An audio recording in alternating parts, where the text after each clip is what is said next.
Se você trabalha contratando pessoas, você certamente prezará numa entrevista ou na avaliação de um currículo o tema da nossa mensagem de hoje, da nossa reflexão. Certamente você procurará na pessoa a ser contratada esta qualidade: fidelidade, confiabilidade. Quem contrata busca essa característica, e essa característica, por sua vez, ela se desdobra em outras faces, em outros aspectos, por exemplo, pontualidade, constância, perseverança.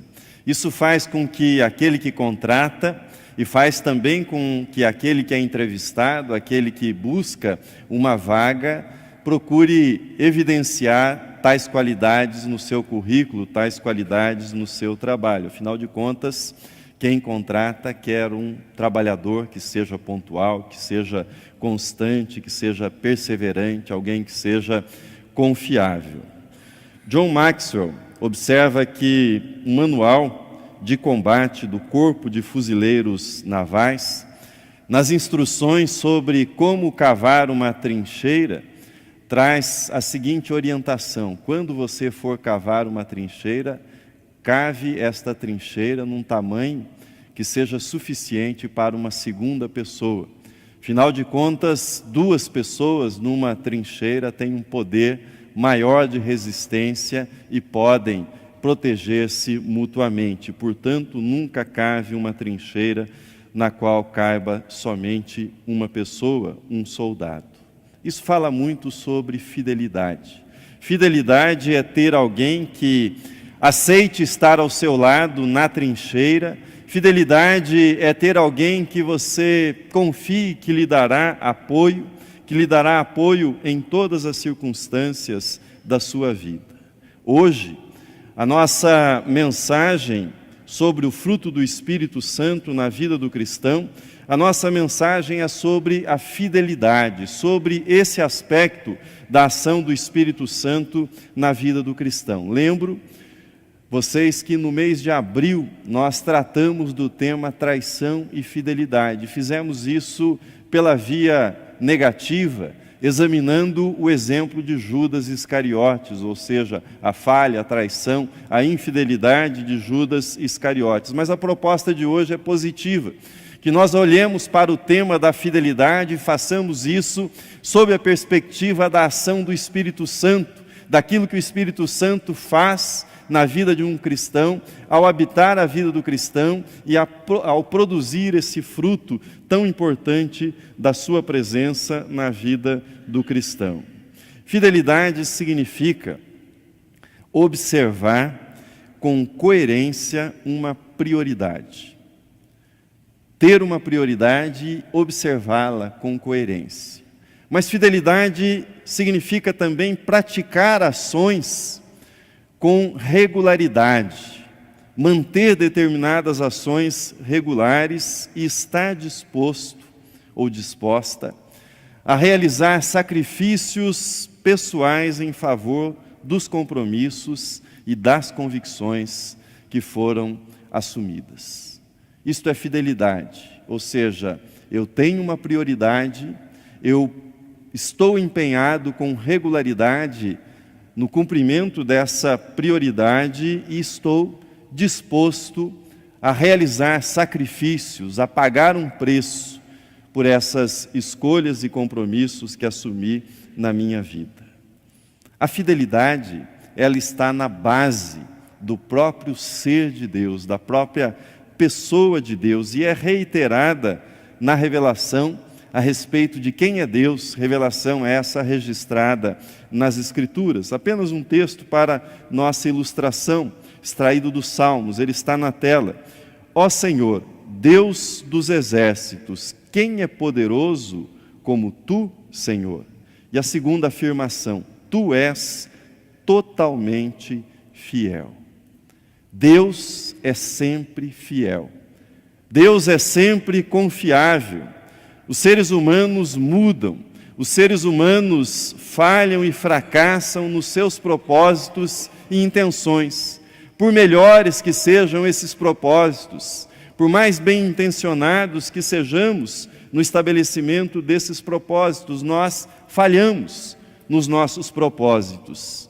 Mas na expressão registrada na carta de Tiago, em Deus não pode existir, em Deus não existe variação ou sombra de mudança. Deus é sempre o mesmo. Deus é sempre o mesmo na sua fidelidade, Deus é sempre fiel, ou seja, Ele nunca falhará naquilo que Ele disse que faria, naquilo que Ele disse que realizaria, ou no modo como Ele agiria em relação a cada um de nós. A fidelidade divina, essa fidelidade, ou seja, essa constância no ser de Deus, ela é a base para a aliança que Deus estabeleceu com o povo de Israel no Antigo Testamento, e ela é a base para a nova aliança que foi estabelecida pelo derramamento do sangue de Jesus para a nossa redenção. A fidelidade de Deus, entretanto, isso é muito importante, ela é inseparável no ser de Deus de outras características, por exemplo, a misericórdia e o amor. A fidelidade divina está entrelaçada com a misericórdia e com o amor, e muitas vezes até se confunde com a própria misericórdia. A fidelidade divina, ela não se guia pela lógica humana da retribuição. Também não se guia pela lógica humana do mérito, mas está de modo inseparável unida ao amor de Deus e à misericórdia de Deus. Mais uma vez, recorro aos Salmos para mostrar isso. Veja comigo o Salmo 57. Ele diz a respeito de Deus: pois a tua misericórdia se eleva até os céus e a tua fidelidade até as nuvens.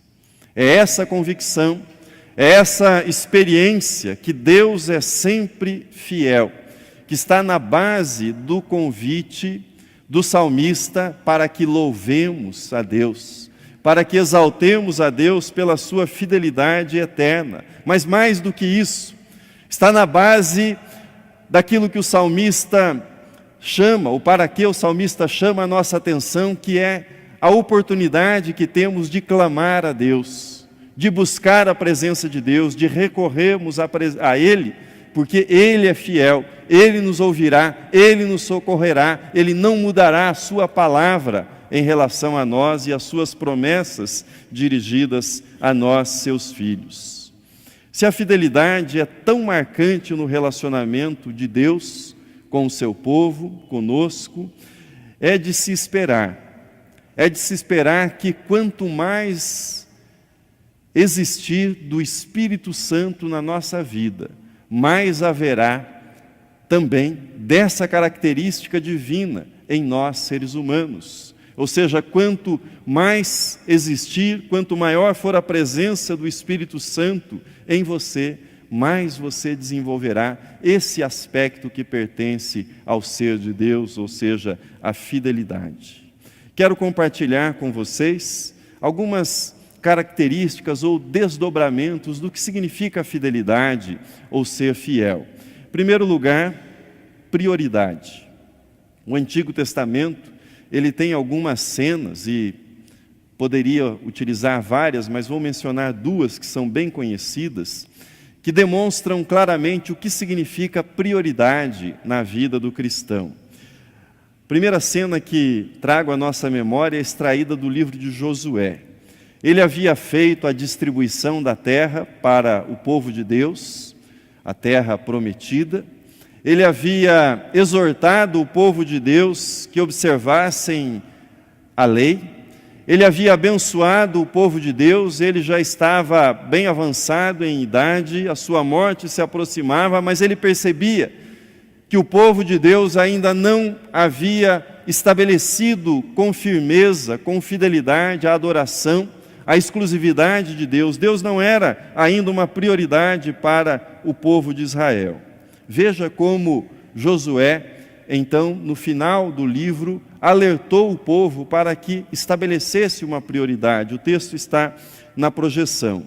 Agora, pois, temei ao Senhor e servi-o com integridade e com fidelidade. Deitai, fora os deuses aos quais serviram os vossos pais da além do Eufrates e no Egito, e servi ao Senhor. Porém, se vos parece mal servir ao Senhor, escolhei hoje a quem sirvais.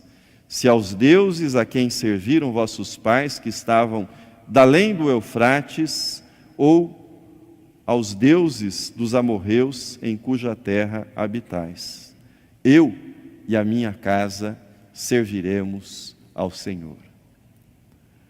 A segunda cena impactante do que significa a prioridade para Deus encontra-se no embate de Elias com os profetas de Baal no Monte Carmelo. Elias desafiou o povo dizendo-lhes, o texto está na projeção também, até quando cocheareis entre dois pensamentos? Se o Senhor é Deus, segui-o, se é Baal, segui-o. Porém, o povo nada lhe respondeu. Jesus foi igualmente claro, contundente, ao falar que aqueles que querem segui-lo não podem, não conseguirão servir a dois senhores. E Jesus diz, vocês não conseguirão servir as riquezas e a Deus, vocês precisarão escolher. Jesus foi claro também ao dizer que aquele que quisesse ser seu discípulo deveria tomar a cruz, deveria renunciar a todas as coisas e deveria segui-lo com fidelidade. Não deveria olhar para trás. A fidelidade se desenvolve com o estabelecimento das prioridades corretas. E Deus vem sempre, virá sempre em primeiro lugar na vida do cristão. O reino de Deus deve ser buscado em primeiro lugar. A prioridade para Deus e para o reino deve aparecer nas nossas ações e não somente nas nossas palavras. Deve ser demonstrada nas nossas atitudes e não somente no nosso discurso, não somente naquilo que dizemos, mas naquilo que nós fazemos. Então, fidelidade aparece na forma de prioridade, mas fidelidade também aparece na forma de regularidade. Os discursos mais inflamados, eles não substituem aquelas pequenas ações, aquelas ações tantas vezes discretas, aquelas ações que são feitas no dia a dia, ações regulares, constantes, que falam alto sobre a nossa fidelidade. Aquilo que nós fazemos com regularidade e de modo disciplinado, fala bem alto sobre quais são os nossos compromissos, sobre onde está o nosso coração. Eu já tenho o privilégio de ter alguns anos como pastor, mais de 2 décadas, e digo para vocês que eu já me acostumei. Já me acostumei a encontrar pessoas na igreja que vão da euforia à apatia muito rápido. Pessoas que começam uma porção de coisas nobres e começam essas coisas com muito entusiasmo, com muita euforia, e logo depois abandonam essas atividades, esquecem dos compromissos assumidos. Essa semana eu assisti um programa muito interessante, programa para o qual foram convidados 2 especialistas em infraestrutura, 2 especialistas que trabalham para a Confederação Nacional da Indústria. E foram mostradas nessa matéria dezenas de obras abandonadas pelo país afora. Escolas começadas e não terminadas, creches começadas e não terminadas, rodovias não terminadas, pontes que foram começadas e não foram terminadas, e você tem ideia do que seja isso. Um prejuízo enorme. Dinheiro público, dinheiro dos impostos que todos nós pagamos, jogado fora, pelos efeitos da corrupção ou simplesmente da administração mal feita, descuidada. vi esse programa e depois de assisti-lo, fiquei pensando no reino de Deus. Fiquei pensando nessa esfera, nessa dimensão que nós chamamos de reino de Deus. Quantos recursos também são desperdiçados. Quantas obras inacabadas, quantos talentos enterrados, quanto poderia ser feito pelo reino de Deus se nós tivéssemos regularidade, se nós tivéssemos perseverança, se nós levássemos adiante aquilo que nós começamos. Fidelidade é traduzida em termos de regularidade. Também participei de muitos acampamentos de jovens. E um acampamento de jovens, se ele funciona bem, o resultado no final é muito entusiasmo. Todo mundo entusiasmado. E há quem saia, por exemplo, do acampamento de jovens e num mês faça a leitura da Bíblia toda. E depois se esqueça de abri-la pelo resto do ano.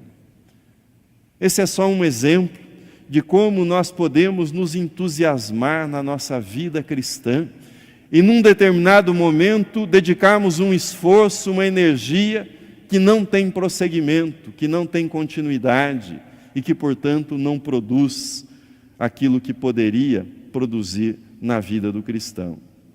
Eu gosto muito da história que eu vi de um senhor, já bastante idoso, mas que continuava indo fielmente à sua igreja. E na sua casa ele era o único a fazer isso. E sempre que ele retornava, ele era objeto de brincadeiras e de chacotas e de zombaria e do questionamento que dirigiam a ele nos seguintes termos: por que o senhor vai à igreja? O senhor já foi a vida inteira à igreja, por que continua indo à igreja? E ele pacientemente respondia nos seguintes termos: não quero que vocês tenham dúvidas quando eu morrer. Não quero que vocês tenham dúvidas quando eu morrer de quais eram as minhas prioridades. Quais eram as minhas prioridades? Terceiro lugar, fidelidade deve ser conjugada também com seriedade. E aqui eu não estou falando sobre ser sisudo, da ausência de alegria, de bom humor na vida do cristão, ou pior ainda, de um cristão mal-humorado, uma coisa que parece que é uma contradição, não é? Ser cristão e ser mal-humorado, há um problema nisso. Não é sobre isso que eu me refiro quando eu falo de seriedade. Trata-se, entretanto, da consciência de que sempre há e sempre haverá um preço a ser pago pelos nossos compromissos. Sempre há e sempre haverá um preço a ser pago pelas escolhas que nós fazemos na nossa vida, pelas prioridades que nós estabelecemos na nossa vida. Fidelidade requer seriedade nas convicções, nos compromissos, na busca da coerência. O rei Davi teve muitos problemas ao longo da sua vida. Vocês conhecem a história do rei Davi. Mas ele foi chamado de o homem segundo o coração de Deus. Portanto, havia na vida de Davi alguma virtude que era elogiada, alguma virtude que fazia com que ele fosse chamado dessa forma, o homem segundo o coração de Deus. E uma das principais razões para isso, quando nós examinamos a vida do rei Davi, nós encontramos a seriedade com que ele tomava a sua fé em Deus. Isso aparece em diversos momentos, cito um para ilustrar esse princípio para vocês. Quando ele realizou o censo do povo de Israel e foi punido por isso, Davi decidiu edificar um altar para Deus. Procurou um lugar, um bom lugar para edificar esse altar, e esse lugar estava num território que pertencia aos jebuseus. Ele ficou interessado numa eira, fez uma proposta para adquirir aquela eira e, diante do poder que ele havia adquirido, ele recebeu dos jebuseus uma oferta generosa. De modo diplomático, simpático, disseram para ele: nós não vamos vender essa propriedade para você, nós vamos doá-la. Você não precisa pagar nada por essa propriedade. Mas veja qual foi a resposta de Davi. e o que ela nos ensina sobre a fidelidade. Veja o texto na projeção. Porém o rei disse a Araúna: não, mas te comprarei pelo devido preço, porque não oferecerei ao Senhor, meu Deus, holocaustos que não me custem nada. Assim, Davi comprou a eira e pelos bois pagou 50 siclos de prata. Pergunta que eu faço a você nesta manhã é: quanto custa para você ser cristão? Quanto custa para você a sua fidelidade a Deus? Eu não estou me referindo ao dízimo, não estou me referindo às ofertas, que também feitas com regularidade são expressão da nossa fidelidade a Deus. Mas não estou me referindo a isso em primeiro lugar, estou me referindo no sentido mais amplo da vida cristã.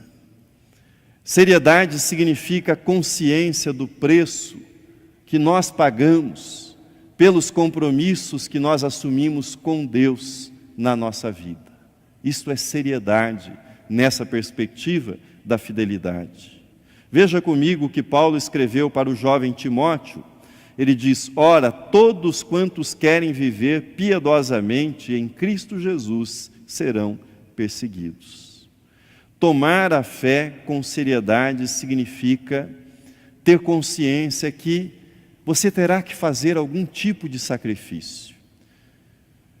E você não deverá se espantar quando você tiver que enfrentar algum tipo de perseguição, quando você tiver que enfrentar algum tipo de oposição, quando você tiver que lidar com algum tipo de discriminação por conta das suas escolhas, das suas opções de vida. Lipovetsky é um filósofo francês, especialista no diagnóstico da cultura contemporânea, e ele afirma, para nossa tristeza e preocupação, ele afirma que a era do dever passou. Ele diz que extinguiu-se a cultura do sacrifício, extinguiu-se essa cultura, a cultura da abnegação, e no seu lugar, o que prevalece nos nossos dias é a cultura da felicidade instantânea, do prazer imediato. O que no passado era uma cultura, o que era louvado, a abnegação, o sacrifício, o esforço, hoje é reprovado e não tem mais esse poder da coerção cultural. E nós somos desafiados a viver a fé cristã, a pagar o seu preço nesse contexto, nesse novo contexto cultural no qual nós estamos inseridos.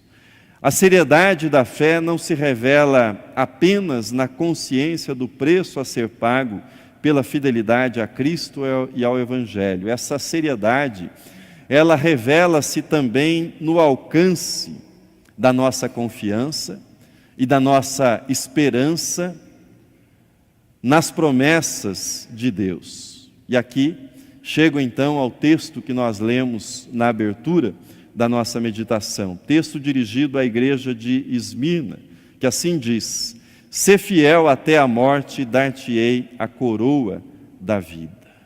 A razão para a fidelidade na vida do cristão não é a recompensa. Ou seja, seria contraditório um cristão que anunciasse a sua fidelidade a Cristo de olho naquilo que virá a ganhar, na recompensa que obterá. Não é essa a motivação, mas, embora não seja a motivação, deverá ser uma fonte de conforto e esperança, a certeza que a fidelidade será recompensada, que o cristão será premiado, que Deus reconhecerá a sua fidelidade no termo final da sua vida. Termino essa reflexão com uma pequena história que é um testemunho verdadeiro de um jovem cristão, um jovem universitário. Esse jovem, estudante de uma universidade norte-americana, conta que, a época em que era jovem, ele dedicou tempo considerável da sua vida para vencer o campeonato de tênis da sua universidade. aplicou-se, treinou, se esforçou, mas não conseguiu no primeiro ano. Mas continuou insistindo, dedicou-se ainda mais, treinou ainda mais, e no segundo ano ele conseguiu o seu alvo. Foi campeão de tênis naquele ano. Recebeu um belo troféu, levantou esse troféu como símbolo do esforço que ele havia dedicado, da sua capacidade, do seu talento, da sua conquista. Terminou o seu curso, foi trabalhar, os anos se passaram, ele já não era mais um jovem, era um homem grisalho, quando um dia recebeu pelo correio um pacote. Abriu o pacote e lá estava o troféu, já enferrujado, com um bilhete. Encontrei esse troféu no lixo da universidade. Reconheci o seu nome, procurei o seu endereço e envio para você. Esse homem é um cristão e ele fez a seguinte reflexão: todas as conquistas, e há mérito nas conquistas, há valor nas conquistas, nas coroas, medalhas e títulos que são obtidos. Mas diz ele, todas as conquistas humanas acabarão na lata de lixo da história. Ele procurou inteirar se aquela universidade havia feito uma grande reforma na reitoria e não havia mais espaço. Não havia mais aquela sala, então aquela velharia precisava ser colocada fora. E ele refletiu, mais cedo ou mais tarde, todas as nossas conquistas serão vencidas pelo tempo. Todos os nossos troféus serão consumidos pela ferrugem. Todos os nossos tesouros aqui serão visitados pelas traças. Diante disso, amplia-se o eco das palavras ditas à igreja de Esmina. Sê fiel até a morte, e dar-te-ei a coroa da vida. A única, imperecível, a única que durará por toda a eternidade. É um prêmio à fidelidade. Que Deus o abençoe, que Deus nos abençoe com o fruto do Espírito. Amém.